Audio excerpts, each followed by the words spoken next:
नमस्कार दोस्तों, 2011 के बाद इस साल फिर से बारी आई इंडिया की क्रिकेट वर्ल्ड कप होस्ट करने की और उम्मीद यही है पिछली बार की तरह इस बार भी हमें जीत हासिल होगी, क्योंकि अभी तक इंडियन क्रिकेट टीम जबरदस्त फॉर्म में रही है। इतने बेहतरीन तरीके से इंडिया ने एक के बाद एक मैचेस जीते हैं कि कोई भी और टीम मुकाबले में लगती ही नहीं। कई सारे रिकॉर्ड्स इंडियन क्रिकेट टीम ने इस वर्ल्ड कप में तोड़े। श्रीलंका के खिलाफ मैच में हमें मिली वर्ल्ड कप इतिहास की अपनी अभी तक की सबसे बड़ी विक्ट्री। हमने श्रीलंका को सिर्फ 55 रन में बोल आउट कर दिया। 302 रन से इंडिया ने वो मैच जीता। मोहम्मद शमी ने एक रिकॉर्ड बनाया for the most 5 wicket halls in world cups. इसके साथ साथ मोहम्मद शमी इंडिया के सबसे सक्सेसफुल बॉलर भी बन गए वर्ल्ड कप के इतिहास में।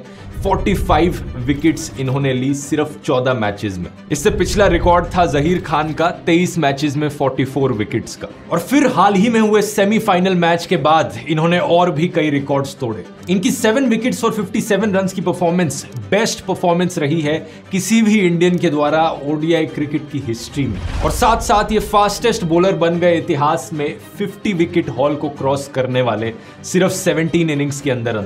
और बैटिंग की बात करें तो हमारे top star batsman Rohit Sharma और विराट कोहली मिलकर ऑलमोस्ट 1300 रन बना चुके हैं। रोहित शर्मा ने 1 सेंचुरी मारी और विराट कोहली ने 3। विराट कोहली तो खुद से ढेरों रिकॉर्ड्स तोड़ चुके हैं। ये टोटल में अब 50 ओडीआई सेंचुरीज कंप्लीट कर चुके हैं। इतिहास में इकलौते बैट्समैन जिन्होंने इस रिकॉर्ड को तोड़ा हो। इससे पिछला रिकॉर्ड था सचिन तेंदुलकर का 49 ओडीआई सेंचुरीज के साथ। इसके अलावा इन्होंने सचिन का एक और रिकॉर्ड भी तोड़ा, most runs made by any batsman in a world cup. Sachin ने 2003 के वर्ल्ड कप में 673 रन्स बनाए थे। विराट कोहली ऑलरेडी 711 रन्स बना चुके हैं इस वर्ल्ड कप एडिशन में। इंडियन टीम के अलावा भी कई और इंटरेस्टिंग रिकॉर्ड्स टूटे हैं इस वर्ल्ड कप में, जैसे कि एक बार नहीं बल्कि 2 बार हाईएस्ट रन स्कोरिंग मैच का रिकॉर्ड टूटा इस वर्ल्ड कप में। पहले श्रीलंका वर्सेस साउथ अफ्रीका का गेम जिसमें टोटल में 754 रन्स बने, और उसके बाद ऑस्ट्रेलिया वर्सेस न्यूजीलैंड का गेम जिसमें 771 रन्स बने। फिर ऑस्ट्रेलिया का ऐतिहासिक मैच अफगानिस्तान के खिलाफ जिसमें ग्लेन मैक्सवेल ने अकेले ही ढेरों रिकॉर्ड्स तोड़ दिए। 128 बॉलों में 201 रन बनाकर नॉट आउट रहे ये पहले नॉन ओपनिंग बैट्समैन बन गए जिन्होंने एक डबल सेंचुरी मारी। और इन्होंने जो ऑस्ट्रेलियन टीम के कैप्टन के साथ पार्टनरशिप रखी थी, ये हाईएस्ट 8th विकेट पार्टनरशिप बन गई ओडीआई क्रिकेट की हिस्ट्री में। ऑस्ट्रेलिया इस गेम को ऑलमोस्ट हार चुका था। एक पॉइंट ऑफ टाइम पर ये 91 for 7 थे, और फिर मैक्सवेल ने सिंगल हैंडेडली ऑस्ट्रेलिया को हार के मुंह से बाहर निकाल कर वर्ल्ड कप सेमीज के लिए क्वालिफाई कराया। और भले ही अफगानिस्तान ये मैच जीतते जीतते हार गया, लेकिन अफगानिस्तान की कहानी इस वर्ल्ड कप में शायद सबसे दिलचस्प कहानी है। अफगानिस्तान की टीम ने इस वर्ल्ड कप में 3 farmer world Cup winning teams को हराया, इंग्लैंड, पाकिस्तान और श्रीलंका। हैरानी की बात यह है कि यह सिर्फ तीसरी बार था जब अफगानिस्तान वर्ल्ड कप खेल रहा था, और इससे पिछली 2 बार जब अफगानिस्तान वर्ल्ड कप खेला था तब सिर्फ 1 मैच जीता था उन दोनों वर्ल्ड कप्स में, और वो मैच भी स्कॉटलैंड के खिलाफ था 2015 में। अचानक से अफगानिस्तान की टीम ये कैसे कर पाई? क्या राज है अफगानिस्तान में क्रिकेट की बढ़ती पॉपुलैरिटी का? और जियोपॉलिटिक्स और क्रिकेट के बीच में यहाँ क्या रिलेशन देखने को मिलता है? आइए जानते हैं कुछ अनसुनी कहानियां आज के इस वीडियो में।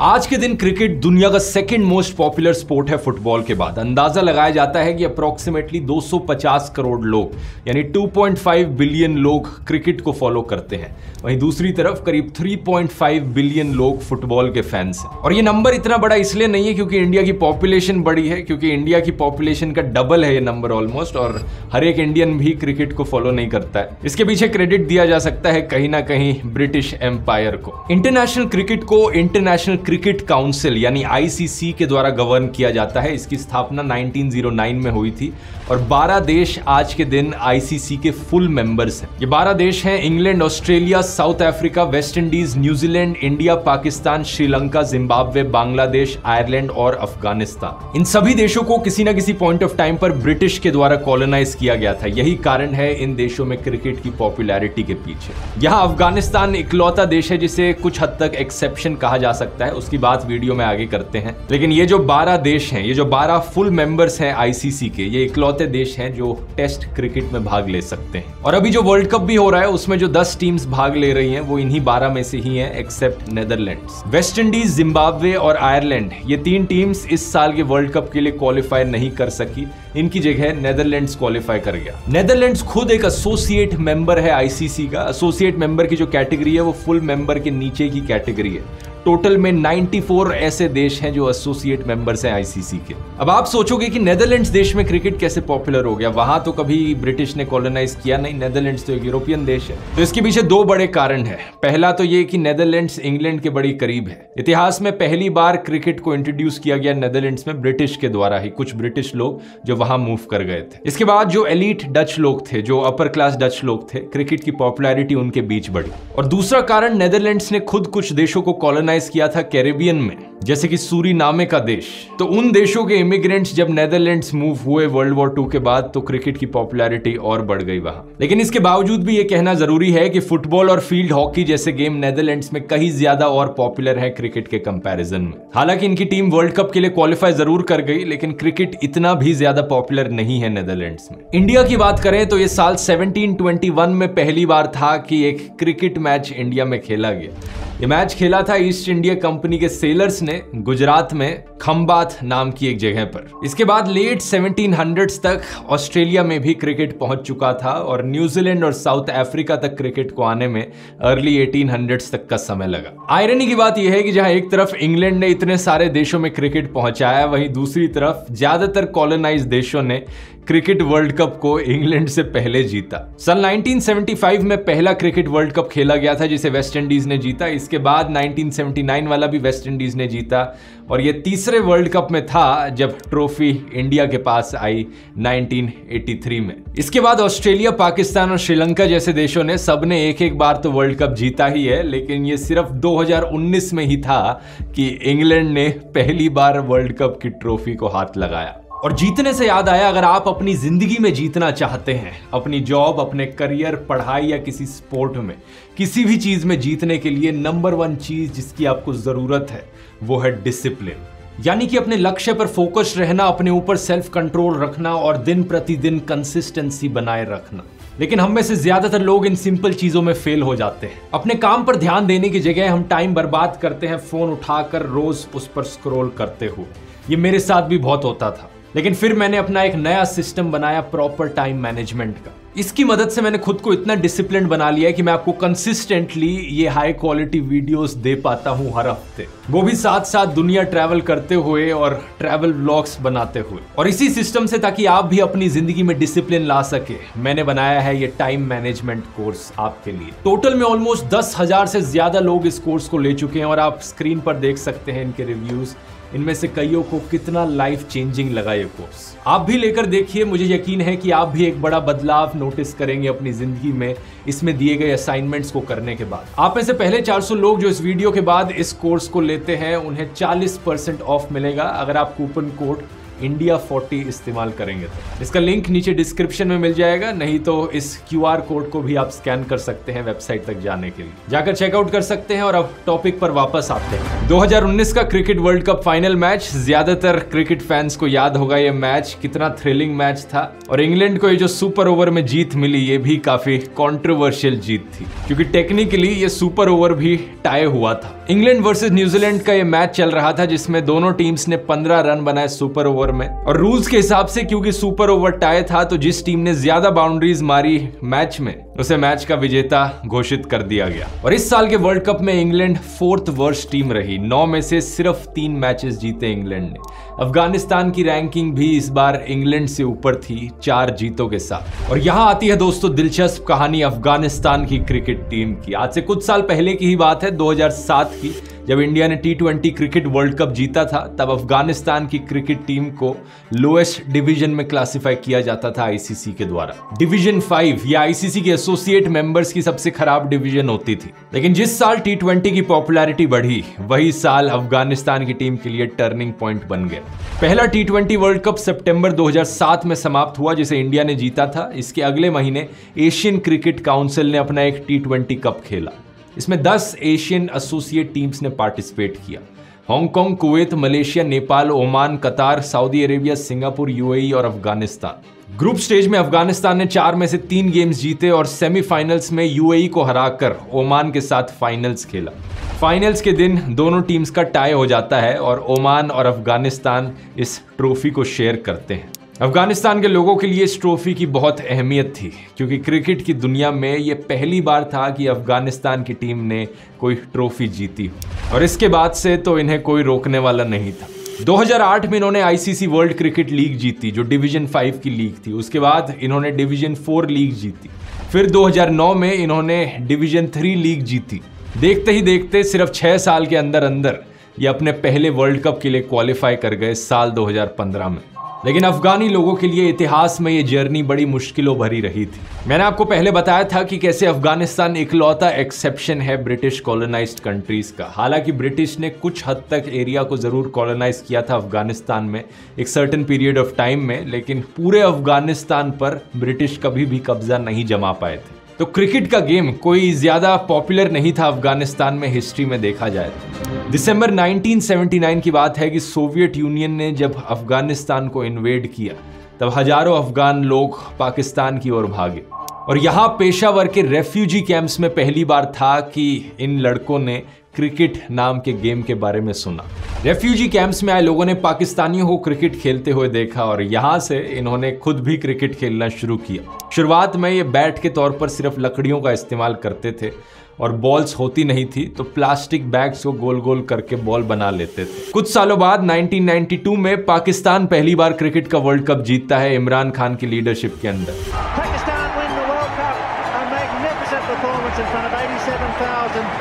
और ये जीत एक इंस्पिरेशन बन जाती है यहाँ रहने वाले अफगान रेफ्यूजीज के लिए भी। यही कारण है कि साल 2015 में जब अफगानिस्तान ने अपना पहला वर्ल्ड कप खेला तो बहुत से इनके टीम प्लेयर्स एक्चुअली में रेफ्यूजी कैंप से ही आए थे। करीम सद्दीक 2015 के ओपनिंग बैट्समैन, इन्होंने अपना बचपन पाकिस्तान के कच्चा कारा कैंप में बिताया था। यहाँ पर ये रात में फैक्ट्री में काम करते थे और दिन में क्रिकेट खेला करते थे। लेकिन आज 2023 में जो अफगानिस्तान की टीम क्रिकेट खेल रही है उन्हें सेकंड जनरेशन प्लेयर्स कहा जा सकता है। इनके 15 में से 11 प्लेयर्स की उम्र 25 से कम है। इनके जो अभी के असिस्टेंट कोच हैं रईस अहमदजाई, ये खुद एक फॉर्मर प्लेयर रहे थे और ये बताते हैं कि कैसे इन्होंने क्रिकेट एज रेफ्यूजी सीखा। ये कहते हैं कि ये जो नई जनरेशन है अफगानिस्तान की क्रिकेट टीम की, ये हमारा प्रोडक्ट है, हमने इन्हें ट्रेन किया अफगानिस्तान में। सोवियत का रूल खत्म होने के बाद अफगानिस्तान में तालिबान का राज आया और इसका भी एक बड़ा इम्पैक्ट पड़ा क्रिकेट पर। बेसिकली आप ये कह सकते हो कि अफगानिस्तान में क्रिकेट इसलिए आगे बढ़ पाया क्योंकि तालिबान ने इस स्पोर्ट में कोई दखल अंदाजी नहीं करी। 1994 की बात है, तालिबान ने जब अपना कंट्रोल जमाया तो इन्होंने सारे स्पोर्ट्स पर बैन लगा दिया लेकिन क्रिकेट को रहने दिया। तालिबान की राय में क्रिकेट एक्सेप्टेबल था क्योंकि ये एक नॉन कॉन्टैक्ट स्पोर्ट था। यहाँ पे दूसरी टीम के प्लेयर से कोई कांटेक्ट नहीं होता था और प्लेयर स्पोर्ट्स में निकरे नहीं पहनते थे जैसे फुटबॉल में पहनते। लेकिन 30 साल फास्ट फॉरवर्ड करें तो आज सिचुएशन अलग है। अफगानिस्तान की टीम जिस झंडे को रिप्रेजेंट कर रही है और जो नेशनल एंथम गा रही है हर मैच से पहले, वो दोनों ही आज ऑफिशियली एग्जिस्ट नहीं करते। 2021 में जब तालिबान ने दोबारा से टेक ओवर किया अफगानिस्तान पर, उन्होंने अपना नया देश का झंडा इंट्रोड्यूस किया, ये वाला व्हाइट फ्लैग, और इनके वापस आते ही हालात बद से बदतर हो गए। आज के दिन 90% अफगानी लोग पॉवर्टी में है। फाइनेंशियल हालत तो खराब है ही, लेकिन पिछले 20 महीनों में 10 मेजर अर्थक्वेक्स भी आए हैं अफगानिस्तान में। हजारों लोगों के घर तबाह हो गए और लोगों ने अपनी जान खोई है। सबसे एक्सट्रीम अर्थक्वेक पिछले ही महीने आया था 7 अक्टूबर को। The death toll from an earthquake in western Afghanistan has risen to around 320 with 1,000 more injured. यही कारण कि अफगानिस्तान के सबसे बड़े क्रिकेटिंग स्टार रशीद खान ने जितना भी पैसा कमाया इस वर्ल्ड कप को खेलकर, उन्होंने अपनी सारी टूर्नामेंट फीस अर्थक्वेक विक्टिम्स के लिए डोनेट कर दी। उनका कहना था, लोग हमारे लिए दुआ कर रहे हैं घर पर, वो हमारे मैचेस देखते हैं, उम्मीद करते हैं कि हम जीतेंगे, क्योंकि अफगानिस्तान में खुशी का इकलौता जरिया क्रिकेट बचा है। तालिबान के द्वारा जिस तरीके की रिस्ट्रिक्शंस लगाई गई हैं महिलाओं पर और जिस तरीके के अत्याचार करे गए हैं, शायद ही पूरी दुनिया में कहीं हालत इतनी खराब होगी। औरतों को घर पर बिठा के रखा जाता है, उन्हें काम नहीं करने दिया जाता, पढ़ाई लिखाई सब बंद कर दी है। थैंकफुली अफगानिस्तान की मेंस क्रिकेट टीम को तो ये मौका जरूर मिल पा रहा है वर्ल्ड कप खेलने का, लेकिन दूसरी तरफ उनकी जो वुमेन्स क्रिकेट टीम है वो ऑस्ट्रेलिया में रेफ्यूजीज बनी बैठी है। वो अभी तक स्ट्रगल कर रहे हैं खेलने की अपॉर्चुनिटीज के लिए। पिछले साल रशीद खान ने यह भी कहा था, हम अपनी अफगानिस्तान की बेटियों और बहनों के साथ सॉलिडेरिटी में खड़े हैं। हम डिमांड करते हैं कि ये जो डिसीजन लिया गया है लड़कियों को हाई स्कूल और यूनिवर्सिटी से बैन करने का, इसे रिवर्स कर दिया जाए। Every day of education wasted is a day wasted from the future of the country. अफगानी क्रिकेटर्स के लिए क्रिकेट सिर्फ एक स्पोर्ट नहीं है, उनके लिए ये हालातों से लड़ने का एक जरिया है, कभी सोवियत इन्वेजन से तो कभी तालिबान की ऑपरेशन से। और अफगानी प्लेयर्स अपने ओपिनियंस को एक्सप्रेस करने में बिल्कुल भी नहीं झिझकते। पिछले महीने पाकिस्तान को हराने के बाद इनकी पूरी टीम ने जश्न मनाया था और अफगान कैप्टन हस्मतुल्लाह शहीदी ने इस विक्ट्री को अफगान रेफ्यूजीज को डेडिकेट किया। वो रेफ्यूजीज जो तालिबान से बचकर भागकर आए थे पाकिस्तान, लेकिन अब पाकिस्तान उन्हें वापस जबरदस्ती अफगानिस्तान भेज रहा है। Islamabad has ordered all undocumented immigrants, which includes around 1.7 million Afghan nationals, to leave the country. यही क्रिकेट का गेम डिप्लोमेटिक रिलेशंस का भी एक जरिया बन सकता है। जब अफगानिस्तान पहली बार आईसीसी का फुल मेंबर बना तो उन्होंने पहला टेस्ट मैच इंडिया के खिलाफ खेला बेंगलोर में। जब यह हुआ था तब बीसीसीआई ने उस वक्त के अफगानिस्तान के प्रेसिडेंट अशरफ घानी को इनवाइट किया था इंडिया में इस पहले टेस्ट मैच को देखने के लिए। सिमिलरली 2011 के वर्ल्ड कप के दौरान डॉक्टर मनमोहन सिंह ने उस वक्त के पाकिस्तानी प्राइम मिनिस्टर यूसुफ रजा गिलानी को इन्वाइट किया था इंडिया वर्सेस पाकिस्तान मैच देखने के लिए, ताकि दोनों देशों के बीच में रिलेशंस थोड़े कूल डाउन हो सके। और इससे पहले भी एक सिमिलर चीज हुई थी 2004 में, जब इंडियन क्रिकेट टीम पाकिस्तान गई। दोनों देशों ने वीजा रेगुलेशंस को रिलैक्स कर दिया ताकि आम जनता एक से दूसरे देश में मैचेस देखने जा सके।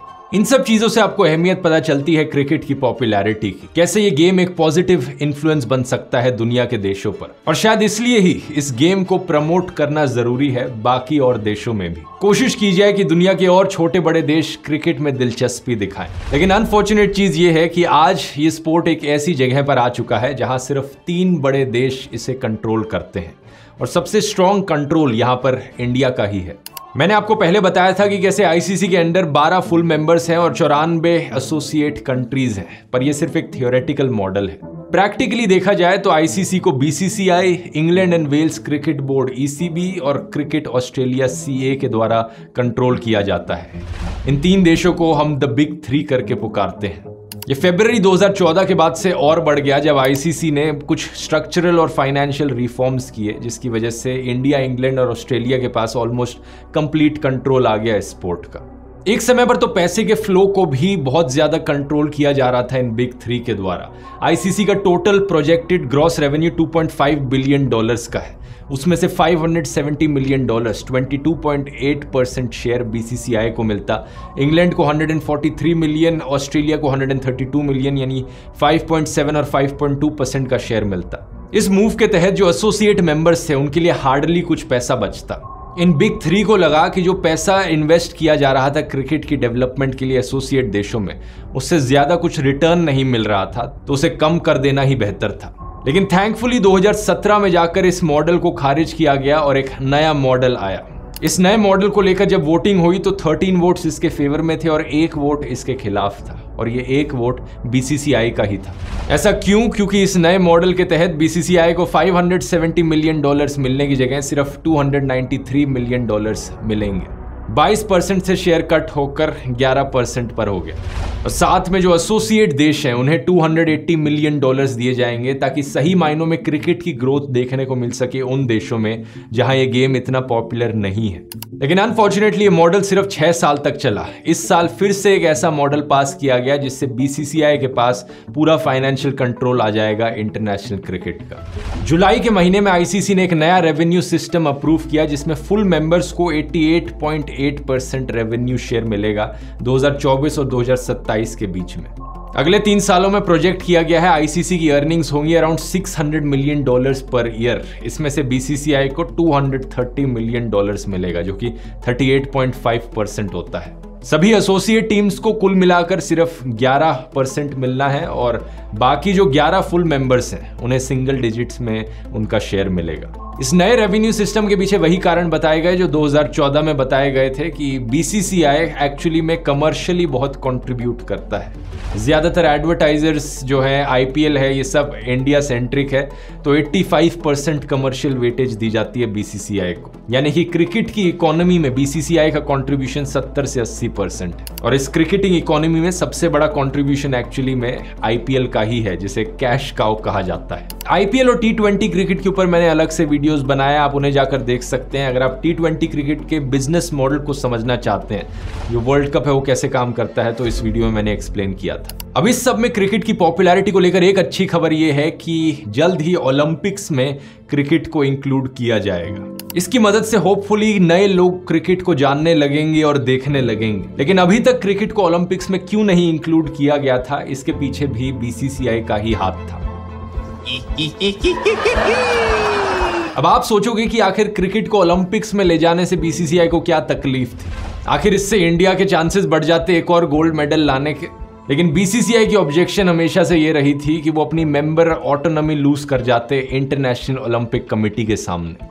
यानी कि बीसीसीआई का जो कंट्रोल है आईसीसी पर, वो कहीं ना कहीं डाइल्यूट हो जाता, क्योंकि यहां पर ओलंपिक्स की जो इंटरनेशनल कमेटी है वो भी बीच में आ जाती। यानी मैच स्केड्यूल्स को डिसाइड करना, फाइनेंशियल कॉस्ट को रीडिस्ट्रीब्यूट करना, ये सब बीसीसीआई के हाथ में नहीं रहेगा जब क्रिकेट ओलंपिक्स में होगा। ओलंपिक्स के दौरान 2007 का जो क्रिकेट वर्ल्ड कप था उसमें 16 टीम्स ने पार्टिसिपेट किया था। 2011 के वर्ल्ड कप में 14 ने और 2019 में सिर्फ 10 टीम्स ने वर्ल्ड कप खेला। जानते हैं क्या कारण है इसके पीछे? सिर्फ पैसा। जितनी कम टीम्स होंगी उतने ज्यादा मैचेस इंडिया खेलेगा, और जितने ज्यादा मैचेस इंडिया खेलेगा उतना ही ज्यादा पैसा बीसीसीआई के पास आएगा। और सिर्फ बीसीसीआई नहीं, बल्कि इंग्लैंड क्रिकेट बोर्ड ईसीबी ने भी बीसीसीआई को इस सिचुएशन में सपोर्ट किया। ईसीबी ने तो ये भी कहा था कि जब ओलंपिक्स में 2 से 2.5 हफ्तों के लिए क्रिकेट मैचेस खेले जाएंगे तो इंग्लैंड में कम क्रिकेट मैचेस होंगे, उससे रेवेन्यू लॉस हमें सहना पड़ेगा। इतिहास में दोस्तों एक बार ऐसा हुआ है कि क्रिकेट ऑलरेडी ओलंपिक्स का पार्ट था, आज से 123 साल पहले 1900 की पेरिस ओलंपिक्स में। लेकिन उस ओलंपिक्स में सिर्फ 2 क्रिकेट टीम्स ने पार्टिसिपेट किया था और सिर्फ एक ही मैच खेला गया था ग्रेट ब्रिटेन और फ्रांस के बीच में। लेकिन इसके बाद 1998 में कुआलालंपुर में कॉमनवेल्थ गेम्स हुए थे, जहां पर एक प्रॉपर ओडीआई टूर्नामेंट खेला गया था क्रिकेट का।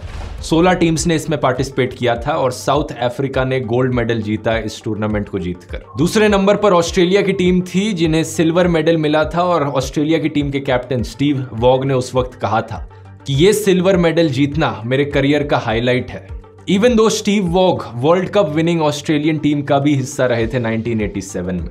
इसके बाद 2008 में जो बीजिंग की ओलंपिक्स हुई, तब इन्होंने कहा था कि अगर क्रिकेट को हमें ग्लोबलाइज करना है तो हमें चाइना और यूएसए जैसे देशों को भी इंक्लूड करना चाहिए, और इन्हें इंक्लूड करने के लिए ओलंपिक्स एक फास्ट ट्रैक जरिया है। Australian legendary cricketer Adam Gilchrist का भी 2009 में यही कहना था, अगर क्रिकेट एक ओलंपिक स्पोर्ट बन जाता है तो बहुत से देश क्रिकेट को सीरियसली लेंगे और पहली बार अपने इतिहास में इसे खेलेंगे। पर इतने सालों तक इन क्रिकेटर्स की अपील सुनने वाला कोई नहीं था, क्रिकेट को ओलंपिक से दूर रखा गया।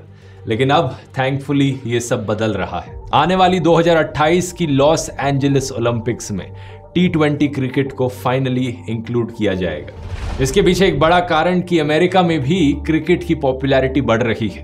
अगले साल खुद अमेरिका टी20 वर्ल्ड कप को होस्ट करेगा, और जब तक हम क्रिकेट को ओलंपिक्स में पहली बार देखेंगे तब तक विराट कोहली की उम्र 40 साल हो चुकी होगी। तो ये भी देखना बड़ा दिलचस्प होगा कि आज के दिन के ग्रेटेस्ट इंडियन क्रिकेटर हमारे लिए एक ओलंपिक गोल्ड जीत कर ला पाएंगे या नहीं। वीडियो पसंद आया तो यहां क्लिक करके अब आप क्रिकेट वर्ल्ड कप का बिजनेस मॉडल समझ सकते हैं, जो कि मैंने इस वीडियो में समझाया है। बहुत बहुत धन्यवाद।